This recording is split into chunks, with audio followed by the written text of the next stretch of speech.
নমস্কার, ফেসবুক বন্ধুদের স্বাগত জানাই গুগলস, ইউটিউব এবং ফেসবুকে কর্মরত সকল দাদাভাই ও দিদিভাইদের, আর স্বাগত জানাই কারক এমেকার দাদাভাই ও দিদিভাইদের। শুরু করছি হারিয়ে যাওয়া শিল্পীদের অনুষ্ঠান তোমায় পড়েছে মনে।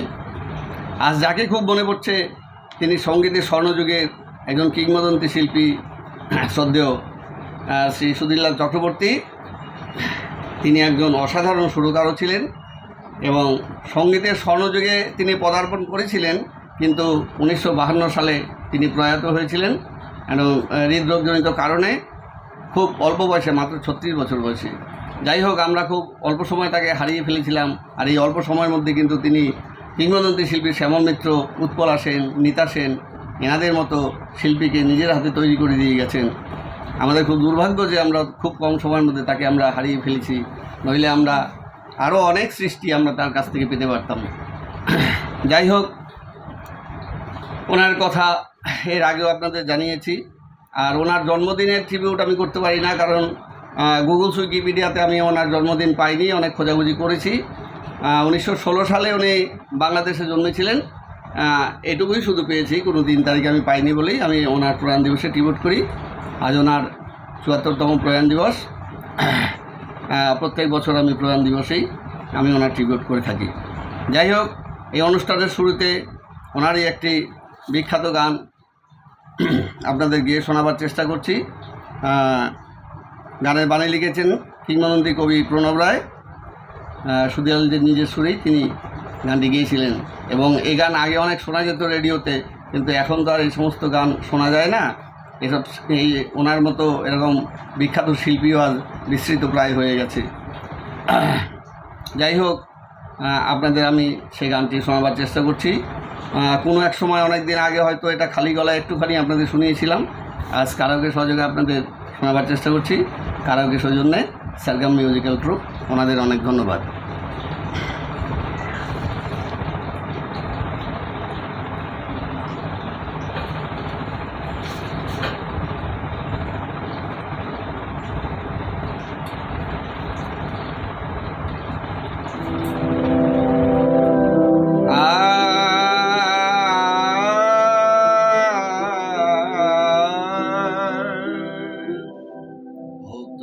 জীবন বিনায় আপনি বাজে, দুঃখ সুখে দুই তারে, ভাঙা গড়ার নিত খেলা, জীবন নদী দুই পারে।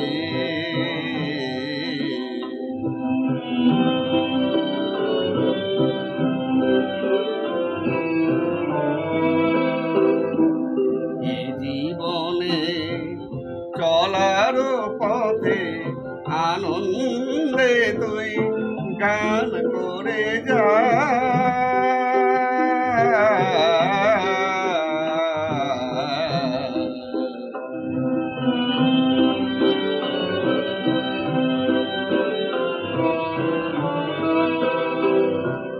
কি পেলি তুই কি হারালি, হিসাব করে কাজ কি তোর দুঃখ ব্যথার মিলানো কাটায়, উঠবে সুখের কমল দল। কাটার ব্যথা আপনি লয়ে ফুলগুলি তোর দান করে যা,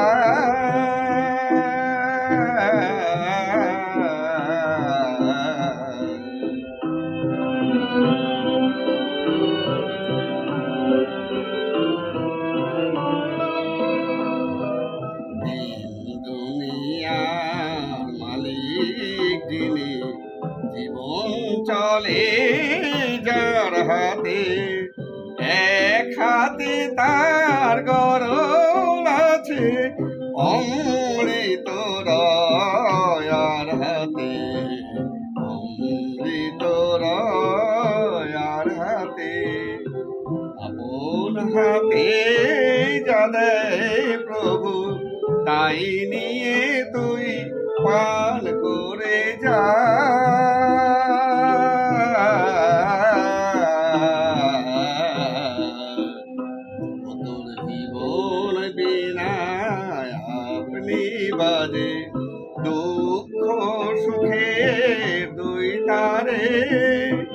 ভাঙা গড়ার নিত্য খেলা জীবন নদী দুই পারে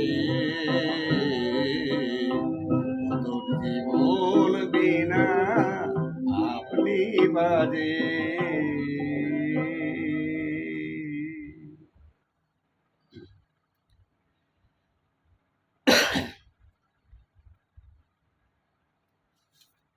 এই কিংবদন্তি শিল্পী ওনার গাওয়া গান এর আগে আপনাদের গেয়েছি, মানে কালজয়ী গান, যেমন মধুর আমার মায়ের হাসি চাঁদের মুখে ঝরে। এই গানের বাণী প্রণব রায়, কিংবদন্তি কবি। ওনার নিজেরই সুরে তিনি এই গান গেয়েছিলেন। আর পৃথিবীতে যতদিন মা কথাটি থাকবে ততদিন বোধহয় লোকের মুখে মুখে এই গানটি ফিরবে। তারপরে আমি যে গানটি গাইলাম, এই গানের বাণী প্রণব রায়ের এবং সুর তো নিজেরই আমার। আর এই একটি গান, এ জীবনে মোর যত কিছু ব্যথা, অসাধারণ গান। এটি হচ্ছে পবিত্র মিত্রের বাণী আর নিজের সুর।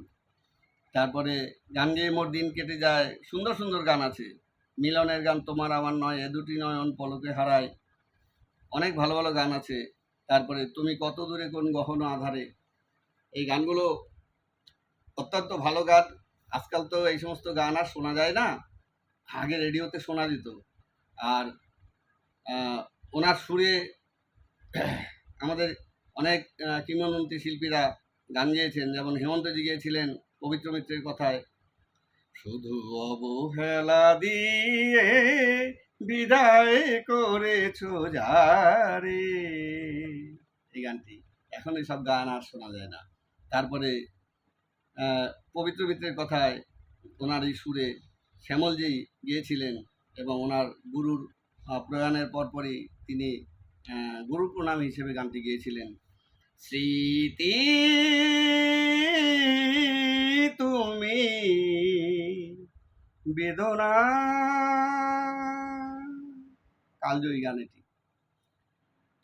এছাড়া গীতা দত্ত, উৎপলা সেন, মিতা সেন, ওনারাও সুধীলালজির সুরে গান গেয়েছেন। অন্যান্য শিল্পী অনেকেই আছেন যারা ওনার সুরে গান গেয়েছেন।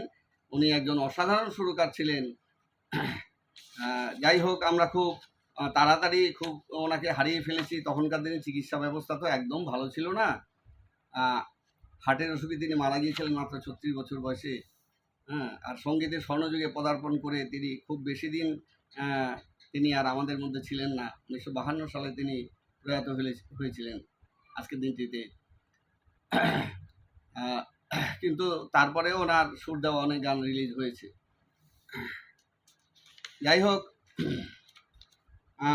কিংবদন্তি শিল্পী সম্পর্কে আর দু একটা কথা বলি, যে তিনি অবিভক্ত বাংলার অধুনা ফরিদপুর জেলার বালিয়াডাঙ্গা গ্রামে উনি জন্মেছিলেন।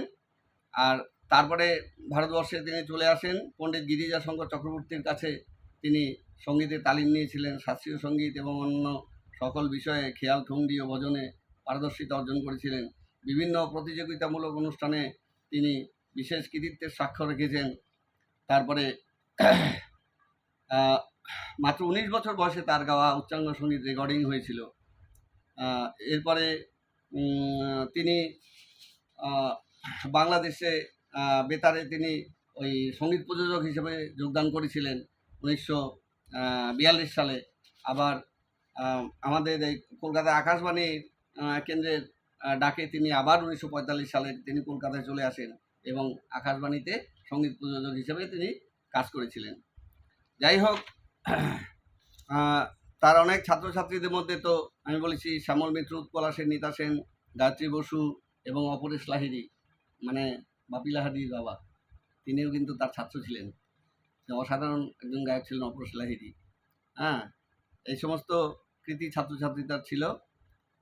আর তার ছাত্র বন্ধু নিখিল সেন তার মৃত্যুর পর কিছুকাল তার ট্রিবিউট করেছিলেন, তারপরে আস্তে আস্তে তিনিও বন্ধ করে দেন। আর তার ছাত্রছাত্রী ছাড়াও হেমন্তজি, মানবেন্দ্রজি, গীতা দত্ত প্রমুখ গায়ক গায়িকারা তার সুরে গান গেয়ে সমৃদ্ধ হয়েছেন। প্রখ্যাত গায়ক সুমন চট্টোপাধ্যায়ের মতে কাজী সাহেব ও হিমাংশু দত্তের পরে সূক্ষ্ম অলঙ্কার সমৃদ্ধ সুর রচনায় তিনিই ছিলেন শেষ সম্রাট। এই কথা নিয়ে অনেকে বিতর্ক সৃষ্টি করেছেন, কিন্তু অসাধারণ সুরকার একজন ছিলেন, এতে কোনো ভুল নেই। কিন্তু আরও অনেক অসাধারণ সুরকার আমাদের সঙ্গীতের স্বর্ণযুগে আবির্ভূত হয়েছিলেন। হেমন্তজি থেকে শুরু করে সুধীন দাশগুপ্ত এবং মান্না দে, শ্যামল মিত্র, অনেকেই ছিলেন, অসাধারণ সুরকার ছিলেন। যাই হোক, তার মৃত্যু একটু আমাদের সঙ্গীত জগতের অনেক ক্ষতি হয়ে গেছে। আমরা আরও অনেক সৃষ্টি থেকে বঞ্চিত হয়েছি। কিংবদন্তি শিল্পীর চরণে আমি শতকোটি প্রণাম জানাই কিংবদন্তি কবি এবং যন্ত্রসঙ্গীত শিল্পীদের। আপনারাও ওনাদেরকে শ্রদ্ধা নিবেদন করুন। সকলে ভালো থাকুন। আজ আসি, আবার দেখা হবে। নমস্কার।